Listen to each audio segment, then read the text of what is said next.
absolutely ridiculous. I should start it right. Let's get into it. Coach Colin News here. I can't stress enough how pissed I get when I see people fumbling the opportunity to live in America. I can't express. It's so, it just doesn't make it. We got more people burning flags, more people chanting death to America, and somehow it's trying to like almost be disguised under, well, I'm just pro-Palestine and you know what America's doing to Palestine. I'm just over here, I'm pro-Israel. And because those two things are butting heads on American soil, because people on both sides are butting head on American soil, that means death to America? I'm telling you, I'm starting to realize that a lot of people, not all of them, there's some people who are Palestinian. There's some people who just really are in touch with that place in those people. But there's a lot of people who are secret communists. Just the same way they co-opted BLM, the same way they infiltrated into BLM, into the LGBTQ movement, the same way they always find the downtrodden people. There are people who are secret communists, secret Marxists, who snuck into this pro-Palestine movement, and they're using it to destabilize the country. I'm going to show you some stuff. I don't know how you think of it as anything else. Look at this. You can already see what's happening here. This guy was holding an American flag. Somebody lit it on fire. Two police officers standing right there. Police officers don't even want to go and get the person who did it. Oh, shit! Yeah, shit! Death to America! Yo, somebody arrested him. Who did that? Why did the flag? No. Who did that? Anyone have that on video? Anybody have that on video? Anybody have that on video?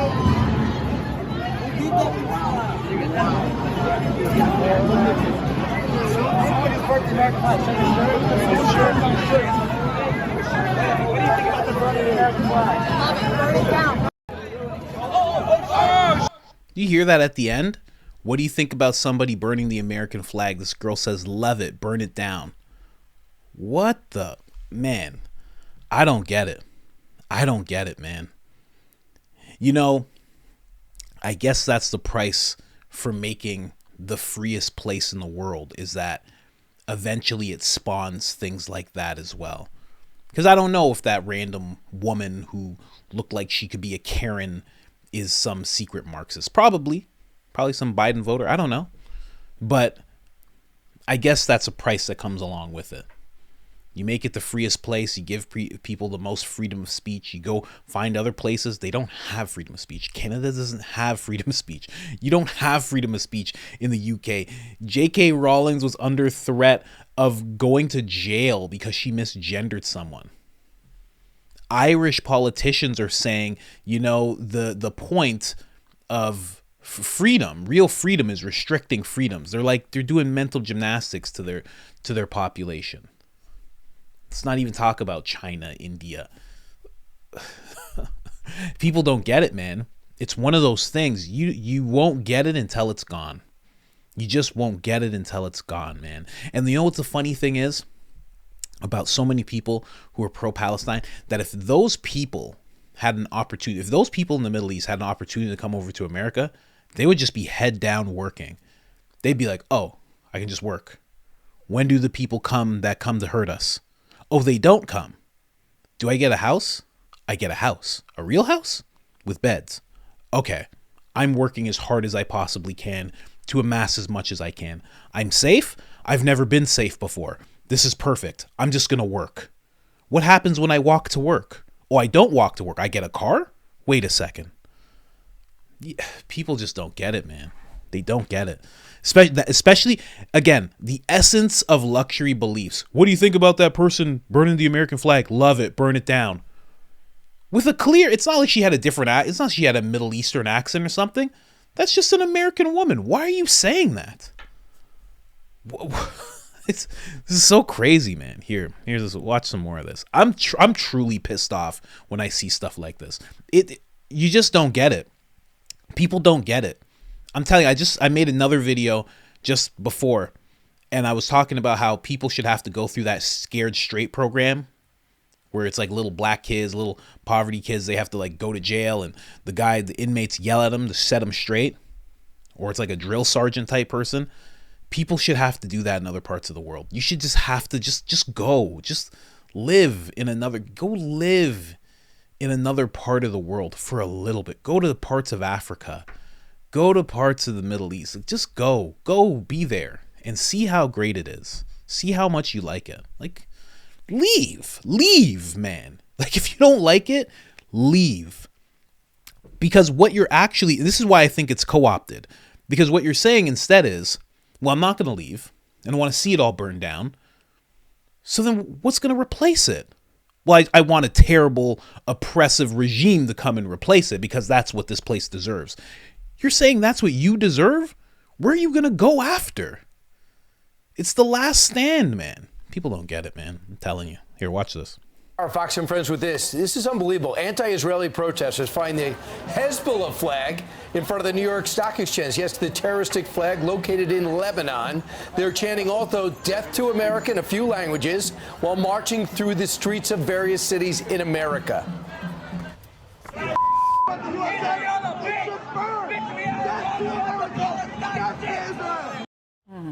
Protesters jamming up traffic for hours on the Brooklyn Bridge, some even burning the American flag. Look at that. Meanwhile, on the other coast in San Francisco, 38 activists were arrested after shutting down the Golden Gate Bridge for almost 5 hours. Another group blocked several sections of the freeway around the Bay Area, brought the city to a grind. And in Chicago, travelers heading to O'Hare International Airport were forced to drag their luggage down the highway after protesters completely blocked access to main terminal. 54 people were arrested there. It's unbelievable that this is allowed to happen. I mean, this is a day. Also, it's not even a day in which you could say that there was a bombing of relief workers in Gaza. This is a day in which 24 hours prior, the country of Israel was under attack and was taken out and blocked, most of those missiles and rockets, by fellow Arab nations led primarily by Israel itself, us about 80. And then you have Jordan and Saudi Arabia also playing a predominant role, as well as Egypt could have even played a role. But yet here in America, somebody's paying all these 20-something-year-olds to take the pro-Palestinian, pro-Hamas, pro-Hezbollah side, which is insane if you know the ethics and the values that don't exist in their organizations and in their countries, even for Iran. Why? What are they even thinking? Why yesterday? It was tax day, and they did this in honor of tax day. These pro-Palestinian protesters in these cities disrupting the economic logistical hubs in hopes of sending a monetary message across our country. That's why Senators Marsha Blackburn and Tom Tillis have introduced this law to make it a federal crime to purposely obstruct public roads and highways. It's called the Safe and Open Streets Act. Good.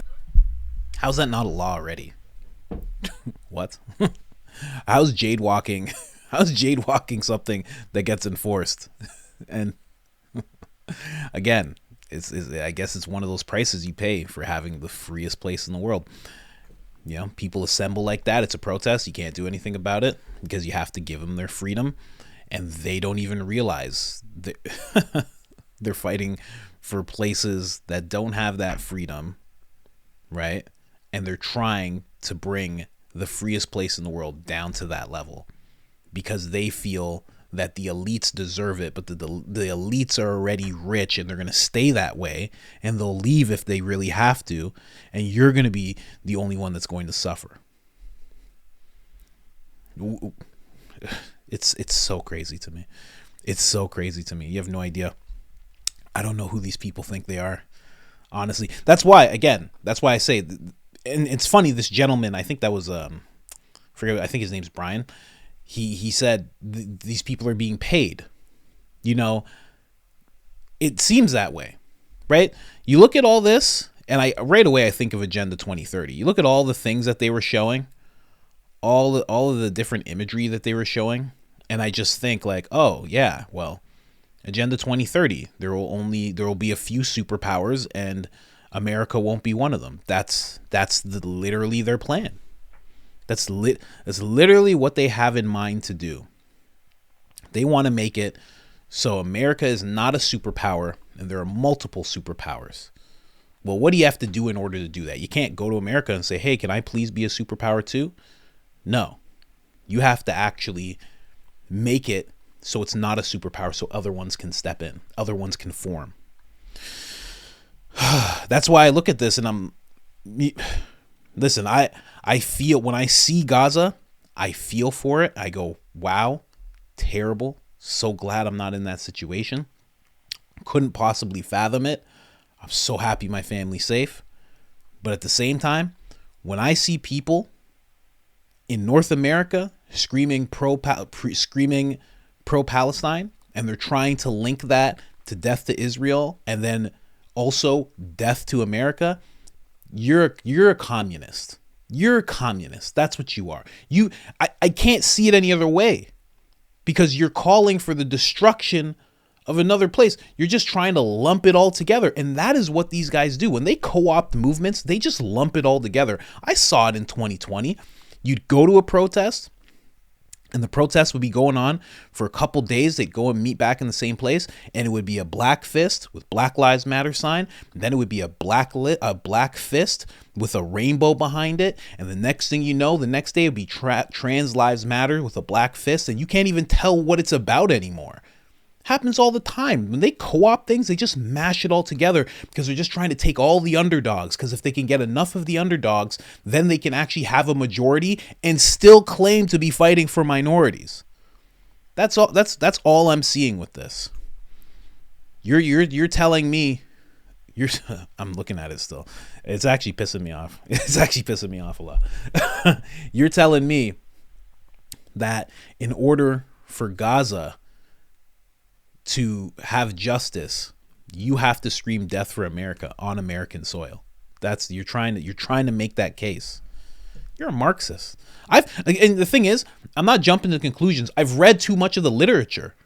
I've seen too much of the playbook. So when I see this, I'm like, oh, you just co-opted another movement. BLM doesn't work anymore. They were outed buying mansions and this and that. The LGBTQ movement, they're still making strides. They're getting the things that they want. They want gender affirming care. They're getting it. They're still getting it. They want blockers and all these things, and they're getting what they want. You can't exactly grab them and say, you're not getting what you want. You got to come over here. You can't do that anymore. So what's the next thing? Oh, well, it's Gaza. Yeah. The Palestinians aren't getting what they want. America needs to suffer. Why is it every single time, whether it's black people, LGBTQ people, why is it always America that has to suffer? It's the same thing that when you look at the elites and they're talking about who needs to change and what needs to change in regards to whether it's climate change or anything, but that's the most glaring one. It's always, you're the problem. It's the same thing with this movement. America's a problem. That's why this thing's going on across the sea. And that's why we need to stand up here. And the end result, whether it is these elites who are talking about climate change and things of that nature, or it's these people who are screaming free Palestine, the result is the same. It doesn't seem like they're looking for power. It seems like the end result is them looking for more power. Because if you're telling me you're pro-Palestine, I feel you. But if you're saying death to America and you're correlating those two things, nah, you're some co-opted person. You're not acting in good faith whatsoever. I just did a video on some woman who said she just threatened a bunch of city council members because they wouldn't call for a ceasefire. And she lives in California and the city council's in California. And because they won't call for a ceasefire, she's threatening their lives. They don't even have the ability to have a ceasefire. There's nothing they can do. Nah, I see what's going on. A lot of co-opted people, man. A lot of co-opted people. Anyway, I'm actually getting mad. I'm going to end this video. But just know that. That's a thing that not really I just came up with, something that just became very visible to me. You got to watch for certain people. There's certain people who are really out for black issues and the black struggle, and they want to see the people in poverty, the black people in poverty, they want to see those people get treated better. There's some people who are LGBTQ who really have a vested interest in that community and that community getting treated better. There are really people who want to see the people of Gaza not perish. They want to see them prosper. They want to see them treated right. There's real people who want to be a part of all those things.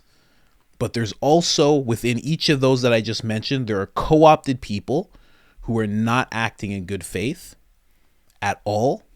And there's something else that they're actually after, and they're using those movements to achieve it. Beware. Anyways, guys, like, subscribe, share. I'm out.